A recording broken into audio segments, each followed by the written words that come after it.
Lietuvos sportas supažindina sporto aistruolius su Lietuvoje vykstančiomis varžybomis. Savaitgalį Vilniuje suksis geriausios pasaulio sportinių šokių poros. Siemens arenoje vyks standartinių šokių pasaulio čempionatas. Jame varžysis net 77 poros iš 45 šalių.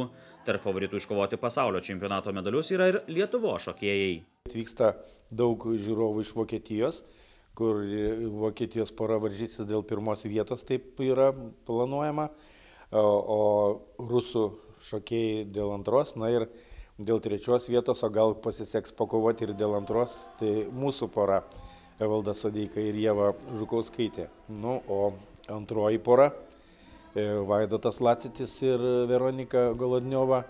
Mes labai norėtumėm, kad jie tikrai patektų į finalą ir kad tai būtų toks visiems naujametinė šventė, kad mes pirmą kartą turėsim standartinių šokių 2 duetus finale. Prieš 11 metų Siemens arenoje vykusiame pasaulio čempionate sidabro medalius iškovojo Lietuvos žiūrovų griausmingomis ovacijomis palaikomi Edita Daniūtė ir Arūnas Bižokas. Šokiai tai yra judesys ir muzika, o muzika, kada yra toks geras palaikymas žiūrovų, jinai tikrai užveda. Tai bėgantis, pavyzdžiui, lengvaatlečiai ir tai juos užveda, kada jie bėga ir žiūrovai juos palaiko. Bet, kaip matom, šuolininkai, jie laukia to momento, kada yra pats pikas ir emocijos ir kaip tai nusiteikimo. Čia lygiai taip pat, nes kadangi tokia sintezė judesių ir muzikos ir, manau, tas didelis toks palaikymas, jis tikrai padeda. Siemens arenoje sportinių šokių poros suksis ir sekmadienį. Kartu su standartinių šokių pasaulio čempionatu vyks ir Lotynų Amerikos šokių reitingo varžybos. Pirmą kartą Lietuvoje pasaulio sportinių šokių čempionatas surengtas dar 1996 metais ir vykdavo kone kasmet, nes pergalės skindavo ne tik Lietuvos šokių poros, bet ir legendinis Klaipėdos žuvėdros ansamblis, kuris deja šiais metais baigė savo gyvavimą. Labai gaila, net sunku kalbėti, nes tikrai buvo toks, kad tokios mažos šalies ir komanda praktiškai buvo viena. Po to tik tai tapo dvi komandos ir kad taip dabar tiesiog net neįmanoma apsakyti, kokios čia galėtų būti priežastys. Aišku, čia priežastys yra todėl, kad truputėlį pasikeitė studentų priėmimo taisyklės į aukštąsias mokyklas. Tai čia turėjo pati didžiausia buvo reikšmė, kad nebesusirinko tiek pajėgių šokėjų į Klaipėdą. Na, o visos, aišku, kiti dalykai galbūt buvo įmanomi dar ir ten finansavimas, nes aš kalbėjau su treneriais, sakė, kad po to, kaip jau čia iš tikrųjų įvyko tas faktas, kad žuvėdros jau nebebus, tai atsirado ir verslininkų, kurie žadėjo kaip ir pagalbą ir tikrai nemažą, bet manau, kartais būna, žinot, kaip ir ligonių vaistai, kad jau kai blogai nebegali nieks padėti.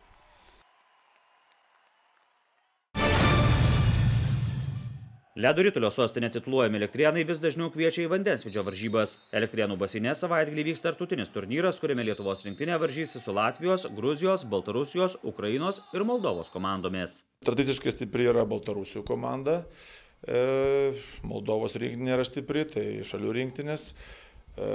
Tikiuosi, kad į jų tokį ginčą Lietuvos rinktinė įsitrauks, nors neturėsim pajėgiausių kai kurių žaidėjų. Mūsų turbūt šiuo metu geriausias žaidėjas Janas Bakulo šiuo metu rungtyniauja Vokietijoje ir kaip tik turės svarbias rungtynės čempionato. Klubas nenori jo išleisti į draugišką turnyrą. Neatvyks dar kai kurie žaidėjai, kurie serga arba užsiėmė darbose, vis tik tai reikia pripažinti, kad dauguma žaidėjų mėgėjai ir ne visą laiką negali atvykti į svarbias varžybas. Janas Bakulo yra vienintelis lietuvis profesionalas, kuris žaisdamas Vokietijos klube gali pragyventi iš vandensvydžio. Lietuvos rinktinės treneris sako, kad auga ir perspektyvus jaunimas, kuris gali papildyti profesionalų gretas, o tai labai sustiprintų Lietuvos rinktinę.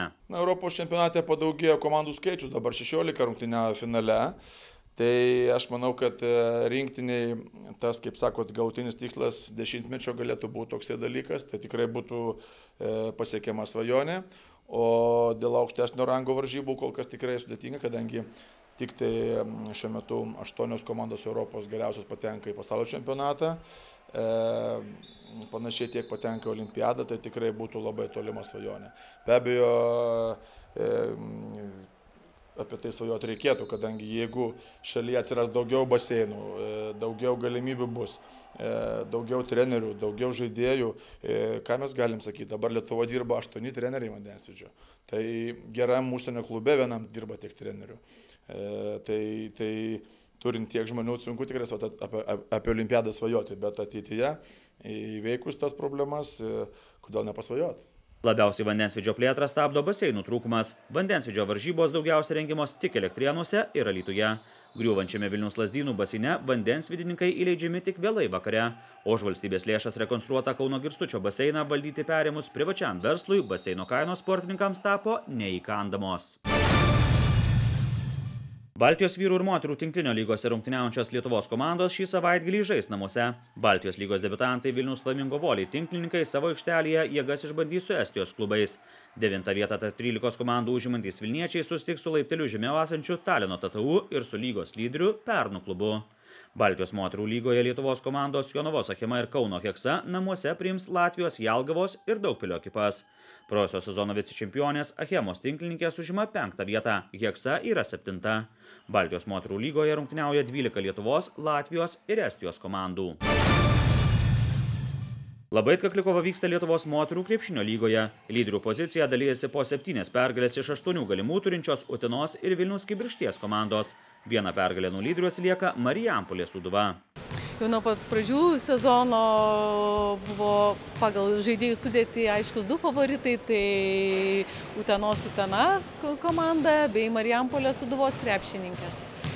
O labai džiaugiuosi Vilniaus Kibirkšties jaunosiams krepšininkėms.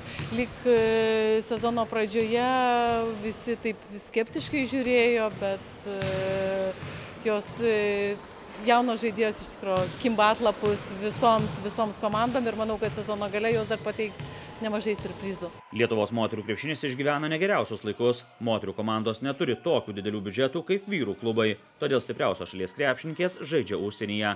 Lėšų stygius yra ir viena iš priežasčių, kodėl moterų klubai šį sezoną nedalyvauja Europos taurių turnyruose.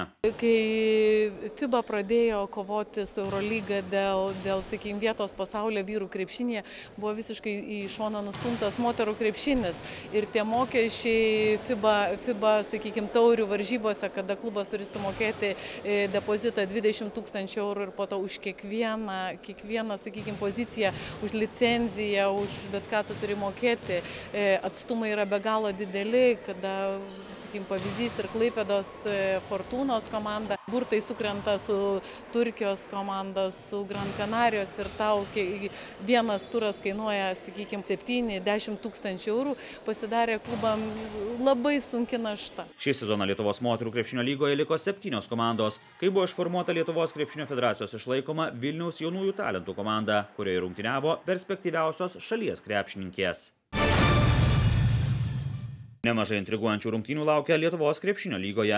Praėjusiame ture pirmą pralaimėjimą patyrę čempionai Kauno Žalgirio krepšininkai sekmadienį svečiuose susitiks su Klaipėdos Neptūnu. Vicečempionas Vilniaus Lietuvos Rytas namuose priims prizininką Utenos Juventusą.